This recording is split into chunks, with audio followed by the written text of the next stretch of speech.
नमस्ते मित्रों, सभी को जय श्री राम। आज हम जानेंगे कारावास में रहते हुए भी बापूजी ने बचाए 5,000 करोड़ रुपए भारत देश के। भारत ने अपने व्यापार का स्तर बढ़ाने के लिए और भारतीय संस्कृति को नष्ट व भारतीय का नैतिक पतन करने के लिए अंतर्राष्ट्रीय कंपनी वैलेंटाइन डे की गंदगी भारत में लेकर आई है और वे ही कंपनियां मीडिया को पैसे देकर वैलेंटाइन डे का खूब जोर शोर से प्रचार प्रसार करवाती है, जिसके कारण उनका व्यापार लाखों करोड़ों और अरबों में नहीं वरन खरबों में होता है। इलेक्ट्रॉनिक और प्रिंट मीडिया भी जनवरी में से ही वैलेंटाइन डे का यानी पश्चिमी संस्कृति का प्रचार करने लगते हैं, जिससे विदेशी कंपनियों को ग्रीटिंग कार्ड एवं गर्भ निरोधक सामग्री, नशीले पदार्थ, पॉप म्यूजिक आदि 20 गुना से अधिक बिकते हैं और विदेशी कंपनियों को खरबों रुपये का फायदा होता है। आपको बता दें कि संत सिंह आसाराम बापूजी इस गंदगी को बचाने के लिए 14 फरवरी 2006 को एक अभियान शुरू किया था। उसका नाम है मातृ पितृ पूजन दिवस। इस दिन उनके करोड़ों अनुयायी देश भर में अनेक स्थानों पर स्कूलों, कॉलेजों, शहरों, सोसाइटी, गांव आदि में जोर शोर से जनवरी से ही मातृ पितृ पूजन शुरू करती है, जो कि फरवरी तक चलता है।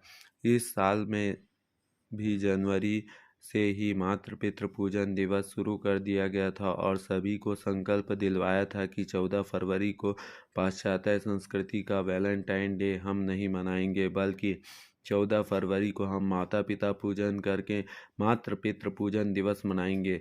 बापू आसाराम जी के आश्रम की वेबसाइट पर हजारों जगह कार्यक्रम की फ़ोटो अपलोड हो चुकी है। इससे अनुमान लगा सकते हैं कि लगभग 10 करोड़ लोग या उससे अधिक मातृ पितृ पूजन कार्यक्रम का लाभ लिए होंगे। आपको बता दें कि अगर एक व्यक्ति भी साधारण तरीके से भी वैलेंटाइन डे के दिन विदेशी कंपनियों के गिफ्ट एवं गर्भनिरोधक, नशीले पदार्थ, पॉप म्यूजिक, अश्लीलता भरी फिल्में आदि पर 500 रुपये भी खर्च करता है तो 5,000 करोड़ हो जाते हैं और विदेशी कंपनियों को बड़ा मुनाफा होता है। लेकिन मातृ पितृ अभियान के कारण इतने पैसे भारत की जनता से बच जाते हैं। ऊपर से बर्बादी भी जो हमारी युवाओं की हो रही थी उसकी भी रक्षा हो गई और अपने माता पिता का भी जो बच्चे आदर नहीं करते थे वे भी आज उनका आदर करने लगे। आप जरा सोचिए कि आज संत श्री आसाराम बापूजी के अनुयायी विदेशी कंपनियों को इतनी टक्कर दे रहे हैं तो बाहर होते तो विदेशी कंपनियों का कितना घाटा होता, ये कल्पना से बाहर है। आपको बता दें कि सुदर्शन न्यूज़ के मुख्य संपादक श्री सुरेश चौहान जी ने बताया कि आध्यात्मिक कार्य में बापू आसाराम जी के 60 साल तो कम से कम हो ही गए हैं। इतने सालों में 6 से 8 करोड़ भक्त हैं। अगर इस आंकड़े से कम करके भी माने तो 2 करोड़ भक्त 50 लाख तक अगर शराब नहीं पीते तो 18,58,000 करोड़ रुपए बचते हैं। अगर सिगरेट का आंकड़ा निकाले तो 11 लाख करोड़ 36,000 रुपये होता है। ऐसे ही गुटखे, चाय आदि का आंकड़ा है। बापू आसाराम जी के सुसंस्कारों से जिनके कदम फिल्मों और डांस बार जाने से रुके हैं, इनके आंकड़े भी ऐसे ही होंगे। ब्रह्मचार्य का जो संदेश बापू आसाराम जी ने दिया है उससे अश्लील सामग्री बनाने वाली कंपनियों को लाखों करोड़ों रुपए का नुकसान होता है।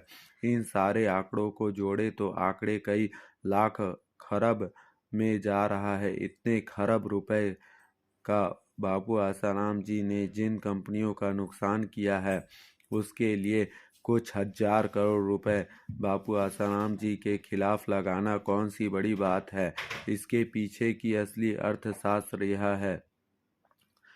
दूसरे कारण है कि कॉन्वेंट स्कूल का विकल्प गुरुकुल खोलने पर भारत की जनता को भारतीय संस्कृति की महिमा बताई और आदिवासियों के क्षेत्रों में जाकर जीवन उपयोगी सामग्री, मकान आदि दिए।